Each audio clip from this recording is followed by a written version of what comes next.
नमस्कार। डॉक्टर वंदना रस्तोगी, सह आचार्य संस्कृत द्वारा संस्कृत विषय के इस ई व्याख्यान में आप सबका स्वागत है। विद्यार्थियों, इस व्याख्यान श्रृंखला में हम महर्षि वाल्मीकि कृत आदि काव्य रामायण के बालकांड के प्रथम सर्ग का अध्ययन कर रहे हैं, जिसे मूल रामायण भी कहा जाता है। इसके प्रारंभिक पद्यों में वाल्मीकि और नारद के बीच का संवाद वर्णित है।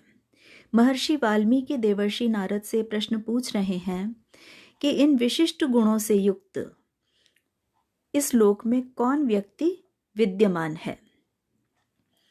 जो विशिष्ट गुण वाल्मीकि के द्वारा वर्णित किए गए हैं वे हैं कि कौन ऐसा है जो गुणवान है, वीर्यवान है, धर्मज्ञ है, कृतज्ञ है, सत्यवाक्य है, दृढ़व्रत है।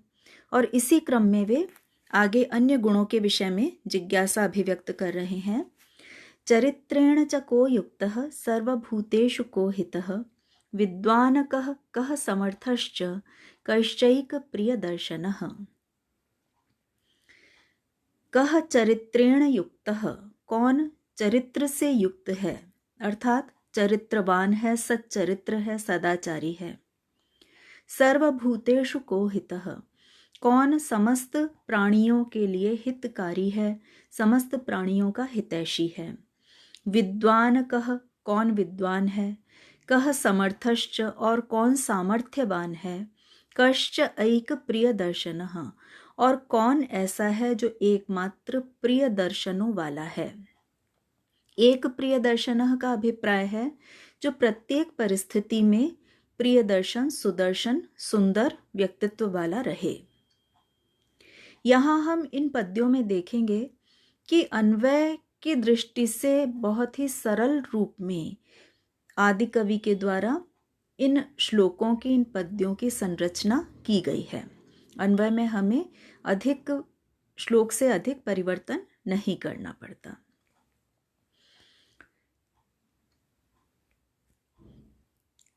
इस प्रकार से यहाँ वाल्मीकि की यह जिज्ञासा है कि ऐसे कौन व्यक्ति हैं, इस भूलोक में ऐसा कौन मनुष्य है जो व्यष्टिगत और समष्टिगत सदाचार की परंपराओं का धनी हो, जो प्राणी मात्र का हित चाहता हो, जो चरित्रवान हो, जो लोकवृत्त और शास्त्र व्यवस्थाओं का ज्ञाता हो, विद्वान हो, जो समस्त शक्तियों से संपन्न हो, समर्थ हो, और जो सौंदर्य की दृष्टि से भी सुदर्शन हो, प्रियदर्शन हो। आत्मवान को जित क्रोधो द्युतिमान को अनसूयकः कस्य बिभ्यति देवाश्च जात रोषस्य संयुगे।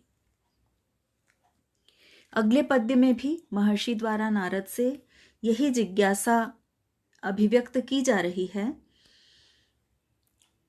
आत्मवान को, कौन आत्मवान है, जितक क्रोधो, और कौन जितक क्रोध, जिसने अपने क्रोध को जीत लिया, अपने क्रोध पर विजय प्राप्त कर ली है। द्युतिमान, द्युति अर्थात कांति, कौन कांति से युक्त है। को अनसूयकः, और कौन अनसूयक, असूया नहीं करने वाला है। असूया उस प्रवृत्ति को कहा जाता है जहां गुणों में भी दोष दर्शन की प्रवृत्ति मनुष्यों में विद्यमान रहती है। अच्छे से अच्छे व्यक्ति में, अच्छी से अच्छी वस्तु में भी जो कोई ना कोई दोष निकालने में संलग्न रहते हैं, वे असूया प्रवृत्ति से युक्त मनुष्य कहलाते हैं। और अनसूयक वह है जो गुणग्राही हो, जो दूसरों से ईर्ष्या नहीं रखता हो। अगली पंक्ति में पूछ रहे हैं, संयुगे, युद्ध में, रणभूमि में, जात रोषस्य, रोष से युक्त हो जाने पर, क्रोध से युक्त हो जाने पर, कस्य, भला किससे, देवाश्च बिभ्यति, देवता भी भयभीत हो जाते हैं। जो स्वभाव की दृष्टि से तो जितक क्रोध है, लेकिन जिसमें क्षत्रियोचित, वीरोचित रोष भाव युद्ध भूमि में जागृत हो जाता है, और तब उनके उस क्रोध से, उनके उस रोष से देवता भी भयभीत हो जाते हैं, क्योंकि वे शत्रुओं का संहार करने में अत्यंत निपुण हैं। ऐसे व्यक्ति के विषय में वाल्मीकि जानना चाहते हैं। आत्मसंयमी होना, क्रोध पर विजय प्राप्त करना, असूया से रहित होना, ये आत्मिक गुण हैं, आंतरिक गुण हैं जो व्यक्ति को धैर्यशाली बनाते हैं। कांतिमान होना, ये उसके बाह्य व्यक्तित्व से युक्त है, लेकिन ये तेजस्विता भी, कांति युक्तता भी आंतरिक गुणों के आधार पर ही किसी भी व्यक्ति के व्यक्तित्व में विद्यमान होती है। साथ ही वाल्मीकि ये भी जानना चाहते हैं कि कौन अपने शरणागतों के या प्रजाजनों के हित को साधने के लिए, शत्रुओं का संहार करने के लिए युद्ध भूमि में प्रचंड रूप धारण करके शत्रुओं का नाश कर सकता है। एतदिच्छाम्यहं श्रोतुं परम कौतूहलं हि मे महर्षे त्वं समर्थो असि ज्ञातुम एवं विधम नरम। वाल्मीकि कह रहे हैं, महर्षि नारद को महर्षि कहकर संबोधित कर रहे हैं, हे महर्षि, हे देवर्षि, एतद इच्छामि अहम श्रोतुम, अहम एतद श्रोतुम इच्छामि, मैं यह सुनना चाहता हूँ। परम कौतूहलम हि मे, मुझे इस विषय में परम कौतूहल है, अत्यंत उत्कंठा है, तीव्र जिज्ञासा है।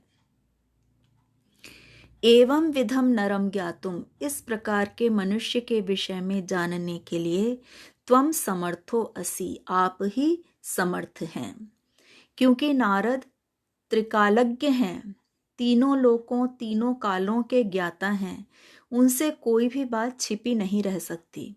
इसलिए वाल्मीकि ने ये निवेदन किया है कि इस विषय में आप ही मुझे सही बात बताने के लिए सक्षम हैं, समर्थ हैं, इसीलिए मैं आपसे ही यह प्रश्न कर रहा हूं। वाल्मीकि की इस जिज्ञासा को शांत करने के लिए देवर्षि नारद, त्रिलोक के ज्ञाता देवर्षि नारद प्रसन्नता पूर्वक प्रत्युत्तर दे रहे हैं। बहवो दुर्लभाश्चैव ये त्वया कीर्तिता गुणाः मुने वक्ष्याम्यहं बुद्ध्वा तैर्युक्तः श्रूयतां नरः। त्वया कीर्तिताः, ये त्वया कीर्तिता गुणा, जो तुम्हारे द्वारा कीर्तित, प्रख्यात, उल्लिखित गुण हैं, बहवः, वे बहुत से हैं, दुर्लभाश्चैव, और दुर्लभ भी हैं। मुने, हे मुनि वाल्मीकि, तैः युक्तः, इन गुणों से युक्त, नरः, मनुष्य के विषय में, बुद्ध्वा, भली भांति जान करके, अहम वक्ष्यामि, मैं बतलाता हूँ, श्रूयताम, इस विषय में आप ध्यानपूर्वक सुनिए। नारद यहाँ पर इस बात को स्पष्ट कर रहे हैं कि वाल्मीकि द्वारा पूछा गया प्रश्न सहज सरल नहीं है, क्योंकि उन्होंने अनेक गुणों का उल्लेख कर दिया है। तो वे बहुत से गुण वाले व्यक्ति के विषय में जानना चाहते हैं, और वे बहुत से गुण भी ऐसे हैं कि जो दुर्लभ हैं, जो कठिनता से प्राप्त होने योग्य हैं मनुष्यों में, और उनका भी एकत्र एक ही व्यक्ति में सन्निवेश होना, यह तो और भी अधिक कठिन बात है। फिर भी वे बुद्ध्वा, भली भांति जान करके इस विषय में महर्षि को बतलाना चाहते हैं। इक्ष्वाकु वंश प्रभवो रामो नाम जनैः श्रुतः नियतात्मा महावीर्यो द्युतिमान धृतिमान वशी। इक्ष्वाकु वंश में उत्पन्न, जन्म लेने वाले, प्रभव जन्म लेने वाले, रामो नाम, राम नामक, जिनका नाम राम है, ऐसे जनैः श्रुतः, जनैः लोकों में, श्रुतः जो प्रसिद्ध हैं, लोगों द्वारा उनका यह नाम बहुत अधिक सुना जाता है, जो प्रसिद्ध हैं, और जिनका जन्म इक्ष्वाकु वंश में, सूर्य वंश के वंशज राजा इक्ष्वाकु के, महान प्रतापी राजा इक्ष्वाकु के वंश में जिनका जन्म हुआ है। इन राम के नाम से प्रसिद्ध, राम का नाम धारण करने वाले, इनमें विद्यमान गुणों का अब गुणानुकीर्तन, उनका निरूपण वाल्मीकि के समक्ष नारद द्वारा किया जा रहा है। नियत आत्मा, उन्होंने अपनी आत्मा को संयमित कर लिया है, जो आत्म संयमी है। महावीर्यः, वाल्मीकि ने पूछा था जो वीर्यवान हो, तो जो न केवल बलशाली हैं अपितु महाबलशाली हैं। द्युतिमान, ये भी वाल्मीकि ने पूछा था कि कौन द्युतिमान है, तो जो द्युतिमान भी हैं। धृतिमान, साथ ही जो धृति अर्थात धैर्य से युक्त हैं, धैर्यशाली हैं। वशी, और जो जितेंद्रिय हैं, जिन्होंने अपनी इंद्रियों को अपने वश में कर रखा है। वाल्मीकि द्वारा जो गुण पूछे गए थे उनमें था आत्मवान, तो यहाँ महर्षि नारद बतला रहे हैं जो नियत आत्मा है और वशी हैं, जिन्होंने अपनी आत्मा को और अपनी इंद्रियों को पूर्णतया संयमित कर रखा है, और इसीलिए वे अत्यंत धैर्य संपन्न भी हैं। उनका व्यक्तित्व तेजस्विता से युक्त है, द्युतिमान है और महाबलशाली है, महापराक्रमी है, अत्यंत पराक्रम से, वीरता से जो युक्त हैं। आगे और गुणों का वर्णन इन राम नामक जिन महाशय के विषय में, जिन महान व्यक्तित्व के विषय में नारद बतला रहे हैं, उनके आगे भी अन्य गुणों का निरूपण किया जा रहा है। बुद्धिमान नीतिमान वाग्मी श्रीमान छत्रु निबर्हणः विपुलांसो महाबाहुः कंबुग्रीवो महाहनुः। बुद्धिमान, बुद्धि से युक्त हैं। नीतिमान, भली भांति नीति को जानने वाले हैं, नीति का अनुसरण करने वाले हैं, जिनका आचरण नैतिकता से युक्त है। वाग्मी, जो सुवक्ता हैं, अच्छी वाणी से युक्त हैं, जिनमें वक्तृत्व कौशल है। श्रीमान, श्री अर्थात शोभा से, लक्ष्मी से जो युक्त हैं।